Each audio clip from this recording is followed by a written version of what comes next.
নমস্কার বন্ধুরা, অনেক দিন পর আজকে চলে এলাম একটা বড় ভিডিও নিয়ে। তো আজকে আমি বানাচ্ছি ধোকার ডালনা। যেহেতু শনিবার নিরামিষ, তো রোজ রোজ প্রত্যেক শনিবার ডাল খেতে ভালো লাগে না। তো ভাবলাম ডালেরই বিকল্প কিছু একটা বানানো যায়, তাই ডাল দিয়েই আমি বানিয়ে ফেললাম ধোকা। তো আমি কিন্তু এখানে 100 গ্রাম ছোলার ডাল ভিজিয়ে ভালো করে সেটা বেটে নিয়েছি। তার সাথে আদা, জিরে আর একটা কাঁচা লঙ্কা দিয়ে ভালো করে কড়াইয়ের মধ্যে তেল দিয়ে এটাকে কিন্তু একটু শুকনো শুকনো করে নেব। আর এখানে কিন্তু অল্প একটু চিনিও দিতে হবে, কারণ ধোকা একদম একটু মিষ্টি না হলে ভালো লাগে না, যেহেতু নিরামিষ ডিশ। তারপর একটা পাত্রের মধ্যে একটু অয়েল ব্রাশ করে নেব। তারপরে ডালটাকে এইভাবে ঠিক সেট করে নিতে হবে। সেট করে 2-3 মিনিটের জন্য রেখে দেবো, যাতে এটা ঠান্ডা হয়ে পুরোপুরি ভালোভাবে জমে যায়। ডালটা কিন্তু খুব ভালোভাবে দেখো জমে গেছে। এবার কিন্তু এটাকে পিস করে কেটে নেবো। আমি এখানে চৌকো পিস করছি, তোমরা চাইলে এখানে ডায়মন্ড শেপও দিতে পারো, বা তোমাদের যার যেরকম ইচ্ছে তোমরা সেরকম শেপ দিতে পারো। এখানে আমি একদম অল্প করেই করছি, কারণ তোমাদের দাদাভাই যেহেতু বাড়ি নেই, আমি আর আমার সোনা দুজনের জন্যই রান্নাটা করা। তাই আমি 100 গ্রাম ডাল নিয়ে সেটাকে প্রিপেয়ার করছি। এই যে চৌকো চৌকো করে কাটা হয়ে গেছে। এবার কিন্তু এগুলোকে গরম তেলে ভেজে নিতে হবে।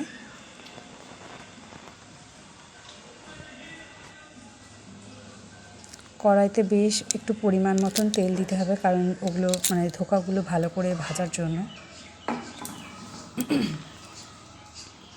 তেলটা কিন্তু খুব ভালো করে গরম করে নিতে হবে। তেলটা ভালো করে গরম হয়ে গেছে। এবার আমি আস্তে আস্তে ধোকাগুলো দিয়ে দিচ্ছি। ধোকাগুলো কিন্তু 4টে সাইডে খুব সুন্দর করে ভেজে নিতে হবে। আর জানো তো বন্ধুরা, এই ধোকা কিন্তু শুধু কি বলবো, ধোকার ডালনাই যে ভালো লাগে তা কিন্তু না। আমরা কিন্তু সন্ধ্যেবেলা এরকমভাবে তেলে ভেজে ধোকাগুলো কিন্তু মুড়ি দিয়েও খেতে পারি। তাহলে ধোকা ভাজা খেতেই এত ভালো লাগে, কি বলবো আর। তো তোমরা যারা ডালনা না খেয়ে ভাজা খেতে চাও, তারাও কিন্তু এইভাবে নিরামিষ করতেই পারো সন্ধ্যেবেলায় জলখাবারের জন্য।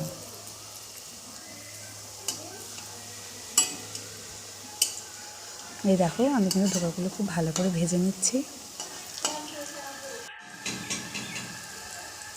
তোমরা যারা আমার চ্যানেলটা ভিজিট করো, সেটা লং ভিডিওই হোক কিংবা শর্ট ভিডিও, তো তোমাদের কাছে অনেক অনেক অনেকভাবে রিকোয়েস্ট করছি, খুব কি বলবো, অন্তর থেকে মন থেকে রিকোয়েস্ট করছি চ্যানেলটা সাবস্ক্রাইব করে দেওয়ার জন্য, আর আমার ভিডিওটা তোমাদের আপনজনদের কাছে একটু শেয়ার করার জন্য।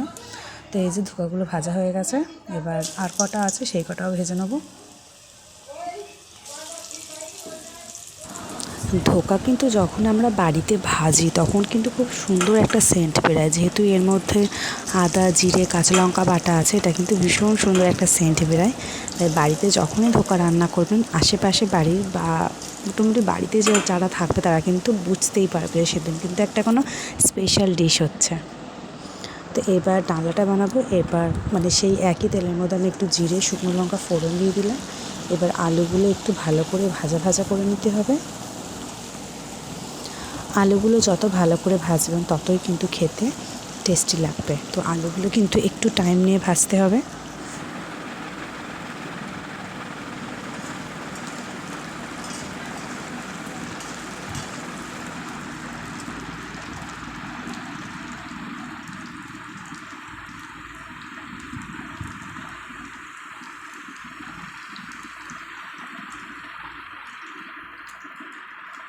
এবার কিন্তু আলুগুলো প্রায় ভাজা হয়ে গেছে। এবার এর মধ্যে আমি একটু বাটা মশলা দিয়ে দেবো। বাটা মশলার মধ্যে আছে আদা বাটা, জিরে বাটা, শুকনো লঙ্কা আর ধনে। এগুলোকে কিন্তু খুব ভালো করে বেটে নিয়েছি। বেটে নিয়ে কিন্তু আমি এখানে দিলাম। যেহেতু এটা নিরামিষ, যদি কেউ নিরামিষ না করতে চান, তাহলে কিন্তু এখানে আপনি আদা রসুন অ্যাড করতে পারেন। তার সাথে যে মশলাগুলো ইউজুয়ালি আমরা ব্যবহার করি, যেমন জিরে, ধনে, এগুলো আপনি দেবেন। এটা কিন্তু নিরামিষই বেশি খায়, পুজো বা যে কোনো নিরামিষ যখন আমরা বাড়িতে খাই তখন। তাছাড়াও কিন্তু আপনারা এটা আমিষভাবেও রান্না করতে পারেন, তাতে কোনো অসুবিধা নেই। এবার এর মধ্যে দিয়ে দিলাম একটু লবণ, সাথে হলুদ গুঁড়ো দিয়েছি, আর অল্প একটু চিনি দেবো। যেহেতু নিরামিষ রান্না, আমি আগেই বলেছি যে কোনো নিরামিষ রান্নাতে কিন্তু একটু মিষ্টি মিষ্টি না হলে ভালো লাগে না। এবার দিয়ে দিচ্ছি পরিমাণ মতন জল। এখানে একটা কথা বলে রাখি, জলটা কিন্তু জলের যে পরিমাণ, সেটা কিন্তু সাধারণ আমরা যে তরকারি করি বা ডালনা করি, তার থেকে কিন্তু একটু বেশি মাত্রায় দিতে হবে। যেহেতু ধোকা আছে, ধোকাতে কিন্তু প্রচুর পরিমাণে ঝোল টেনে নেয়।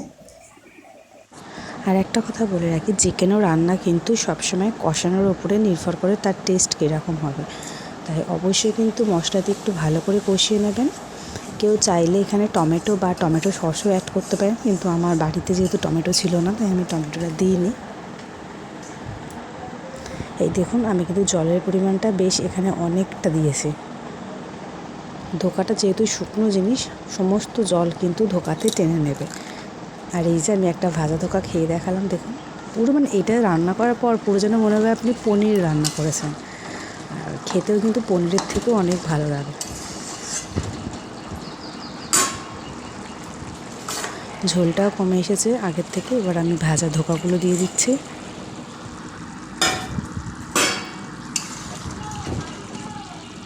ধোকাগুলো দিয়ে কিন্তু বেশি নাড়াচাড়া করার দরকার নেই, অল্প একটু নাড়াচাড়া করে যাতে ধোকাগুলো ভালো করে ঝোলের মধ্যে ঢুকে যায় সেইভাবে একটু নেড়েচেড়ে নেবেন।